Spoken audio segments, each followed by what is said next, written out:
ठीक है, इनको लागू करवाने का सारा जो काम है वो इन्हीं का होता है। तो इस तरीके से अस्थायी और स्थायी कार्यपालिका के बीच में डिफरेंस आपको पता होना चाहिए, पेपर में बहुत आता है। ठीक है, अब देखो जो देश है ना दुनिया भर में, विभिन्न देश, अगर हम उनके बीच में बात करें तो विभिन्न देशों में कार्यपालिका जो होती है वो अलग अलग तरह की होती है। जरूरी नहीं है कि जैसी कार्यपालिका भारत में है वैसी ही कार्यपालिका दूसरे देशों में भी हो, नहीं।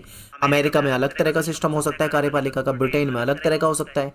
ठीक है, ऑस्ट्रेलिया में अलग मिलेगा, भारत में अलग मिलेगा, श्रीलंका में अलग मिलेगा, नेपाल में अलग मिलेगा, भूटान में अलग मिलेगा। तो कहने का मतलब ये है कि कार्यपालिका जो होती है दुनिया के अलग अलग देशों में अलग अलग तरह की होती है। तो मैं आपको ये भी बताऊंगा कि कार्यपालिका कितने प्रकार की होती है और क्या क्या उसके अंदर होता है। अभी फिलहाल ये समझिए कि विभिन्न देशों में जो कार्यपालिका है वो किस तरीके से काम करती है, क्या वहां पे डिफरेंस होता है। तो देखिए, सभी देशों में एक जैसी कार्यपालिका नहीं होती। एग्जाम्पल आपके सामने दे रखा है, जैसे अमेरिका के जो राष्ट्रपति है वो कार्यपालिका का प्रमुख है। ठीक है, तो अमेरिका के राष्ट्रपति के जो काम है, जो उसकी शक्तियां हैं, वो भारत के राष्ट्रपति के काम और कार्य और उसकी शक्तियों से बिल्कुल अलग होंगे। यानी भारत की कार्यपालिका और अमेरिका की कार्यपालिका में आपको डिफरेंस देखने को मिलेगा। ठीक है, इसी प्रकार अगर हम बात करें ब्रिटेन की महारानी के जो कार्य होंगे, जो शक्तियां होंगी, वो भूटान के राजा से बिल्कुल भिन्न होगी। ये एग्जाम्पल दे रखा है, कंपेयर कर रखा है कि यूएसए में अलग सिस्टम है, इंडिया में अलग सिस्टम है, ब्रिटेन में अलग सिस्टम है, भूटान में अलग सिस्टम है। तो यही आपको समझाया जा रहा है। ठीक है, यानी अलग अलग देशों में कार्यपालिका जो होती है वो अलग अलग प्रकार से होती है, अलग अलग उनकी शक्तियां होती है, अलग अलग उनके कार्य होते हैं। अब यहाँ पे कुछ देशों के एग्जाम्पल है, देखिए जैसे अमेरिका जो है, यहाँ पे अध्यक्षात्मक व्यवस्था है। अध्यक्षात्मक व्यवस्था है इसलिए यहाँ पे जो शक्तियां हैं वो किसके पास होती है, प्रेसिडेंट के पास होती है, यानी राष्ट्रपति के पास होती है।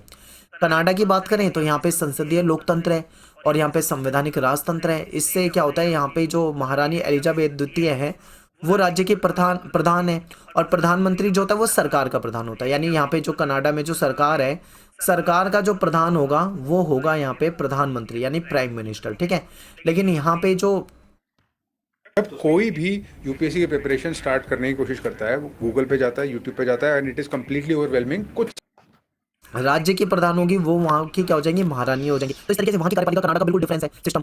और फ्रांस की बात करें तो यहाँ पे राष्ट्रपति और प्रधानमंत्री जो है अर्ध अध्यक्षात्मक व्यवस्था के हिस्से हैं। मैं आपको ये एक्सप्लेन करूंगा आगे कि अध्यक्षात्मक क्या होता है, अर्ध अध्यक्षात्मक क्या होता है, ठीक है, संसदीय क्या होता है, ये तीनों ही समझाऊंगा ताकि आपको अच्छे समझ में आए। अभी तो बस आप इतना याद रखो कि अमेरिका में अलग है, कनाडा में अलग सिस्टम है, फ्रांस में अलग सिस्टम है। ठीक है, तो फ्रांस के जो राष्ट्रपति प्रधानमंत्री और अन्य मंत्री की नियुक्ति करता है, फ्रांस में राष्ट्रपति जो है वो प्रधानमंत्री और अन्य मंत्रियों की नियुक्ति करता है।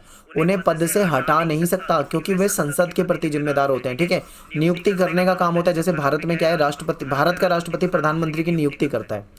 ठीक है, और ऐसे थोड़ी कर देगा राष्ट्रपति, किसी को भी बना देगा, नहीं, बहुमत दल वाले नेता को। ठीक है, इस तरीके से। तो ऐसे ही वहां पे अलग सिस्टम है, भारत में अलग सिस्टम है। तो यही आपको बताया जा रहा है। जापान का देखो, जापान में फिर डिफरेंस आपको मिलेगा। जापान में क्या है, संसदीय व्यवस्था है। इसमें राजा जो है वो देश का और प्रधानमंत्री सरकार का प्रधान है। राजा देश का प्रधान हो गया और प्रधानमंत्री सरकार का प्रधान हो गया। इटली में एक संसदीय व्यवस्था है, इसमें राष्ट्रपति देश का और प्रधानमंत्री सरकार का प्रधान होता है। ठीक है, तो आपको कहीं कहने का मतलब ये है, कहीं पे आपको देखने को मिलेगा कि जो प्रेसिडेंट है, जो राष्ट्रपति है, उसको ज्यादा शक्तियां मिली है किसी देश में, प्राइम मिनिस्टर को कम मिली है। तो कहीं पे आप देखोगे कि प्राइम मिनिस्टर को ज्यादा शक्तियां मिली हुई है, राष्ट्रपति को कम मिली हुई है। कहीं पे राजा रानी वाला सिस्टम भी है। ठीक है, तो अलग अलग सिस्टम है। रूस की बात करें तो यहाँ पे एक अर्ध अध्यक्षात्मक व्यवस्था है। यहाँ पे राष्ट्रपति जो होता है वो देश का प्रधान होता है, राष्ट्रपति द्वारा नियुक्त प्रधानमंत्री सरकार का प्रधान होता है। जर्मनी की बात करें तो यहाँ पे संसदीय व्यवस्था है, इसमें राष्ट्रपति देश का नाम मात्र का प्रधान है और चांसलर मेन होता है। तो यहाँ पे आपको समझ में आया कि हर देश में जो कार्यपालिका का सिस्टम है ना वो बिल्कुल अलग है, एक दूसरे से बिल्कुल अलग है। ठीक है, कहीं पे प्रेसिडेंट को ज्यादा पावर है, कहीं पे प्राइम मिनिस्टर को ज्यादा पावर है, यानी कहीं पे राष्ट्रपति को ज्यादा शक्तियां दी गई है तो कहीं पे आपको प्रधानमंत्री को ज्यादा दी गई है। ठीक है, आगे देखते हैं कार्यपालिका जो होती है वो कितने प्रकार की होती है। देखिए, मेनली कार्यपालिका जो है वो 3 प्रकार की है। इन तीनों प्रकार के बारे में आपको पता होना चाहिए क्योंकि पेपर में आता है। ठीक है, तो सबसे पहले बात करते हैं अध्यक्षात्मक। एक तो अध्यक्षात्मक प्रणाली होती है, एक होती है अर्ध अध्यक्षात्मक प्रणाली और एक होती है संसदात्मक, या इसको संसदीय कार्यपालिका भी कह सकते हैं हम। ठीक है, तो ये आपको समझ में आया। आगे देखते हैं, अब थोड़ा सा और डिटेल में समझते हैं।